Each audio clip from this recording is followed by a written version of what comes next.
दिनै क'क्राझार नैबे सोहोराव थानाय जोंनि बिपिएफ हान्जानि जोंनि मोनसे मावख' दङ बावहाय जोङो प्रेस मिट लिंदों आरो प्रेस मिट लिंनायनि खारना जाबाय नोंथांमोना बयबो मोनथिगौ जे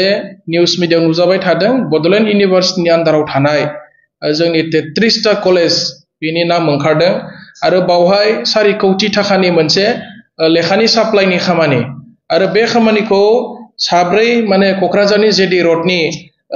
व्यवसायी प्रशांत जैन राहुल जैन मोहित कुमार जैन आरो लोगोसे गौरव जैन मुंनि साब्रै बे बेफारी मानसिफोरनो 4 कौटि थाखानि मोनसे साप्लाइ खामानि होनाय जादोंमोन थांनाय 2024 सननि जुन दानाव बाहाय लिरनाय दङ स्पष्ट भाबै ओमफ्राय बाहाय बे 4 कौटि थाखानि बाहाय माने बिराद गिदिर मोनसे केलेंकारि जादों जे 500 थाखानि लेखाखौ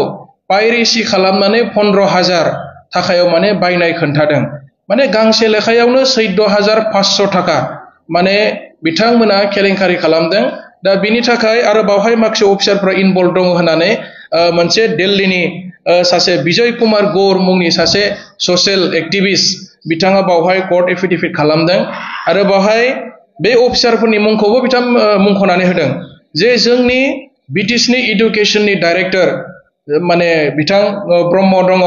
ओमफ्राय सासे सेक्रेटारि अमरज्योति बर्मन होननाय ओमफ्राय जोंनि बड'लेण्ड इउनिभार्सिटिनि लाइब्रेरियान बिथांमोना माने बे माने केसावहाय जड़ित दङ आरो बिथांमोनखौ थाखा जानानै बेबायदि 2 नम्बरि खामानि मावदों होननानै बिथाङा मोनसे अभियोग होदों दा जोङो बेखौसो बुंनो नागिरदों एडुकेशन डिपार्टमेन्टखौ बिटिसिनि चिफ प्रमद बर' बिथाङानो थांनाय सारि बोसोर गावनो नायदोंमोन आरो बिथां थासान्दियाव माने बेबायदि एथ' गिदिर मोनसे केलेंकारि बोरै जानो हाखो 4 कौटि थाखानि केलेंकारि आरो बावहाय स्पष्टभाबै लिरनाय दङ मोजाङै इनकुवारि खालामबा 4 कौटिल' नङा अनेक कौटि थाखानि मोनसे केलेंकारि जोङो मोननो हागोन होननानै बावहाय मोजाङै माने लिरनाय दंखायो आरो बिथांमोनखौ उइथ माने एभिडेन्स बावहाय माने स्पष्टभाबै लिरनाय दङ जे जोङो बेखौसो सोंथि खालामनो नागिरदों प्रमद बर' जाय बिथाङा दिनै दुर्नीति मुक्त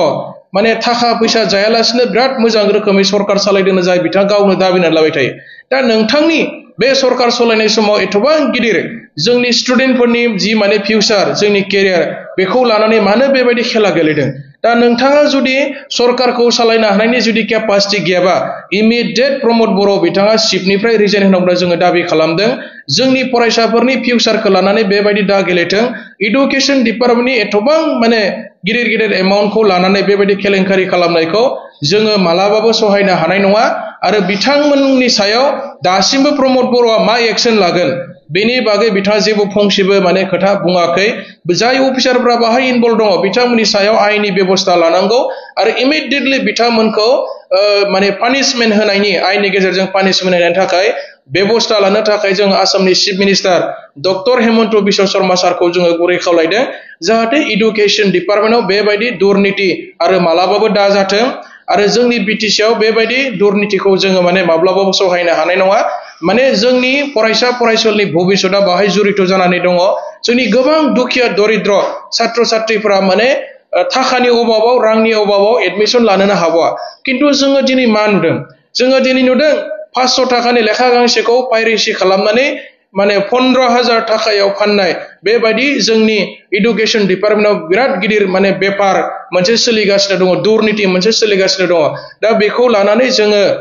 बयबो माने बिराद सिरियास जादों आरो साननो गोनां बाथ्रा माने बेबायदि खालामनाया जोंनि थाखाय मालाबाबो गनायजाथाव नङा जोङो बेखौ निन्दा खालामदों आरो बेनि सायाव जोंनि आसाम सरकारा जाहाथे इमिडिएट मोनसे एक्शन लायो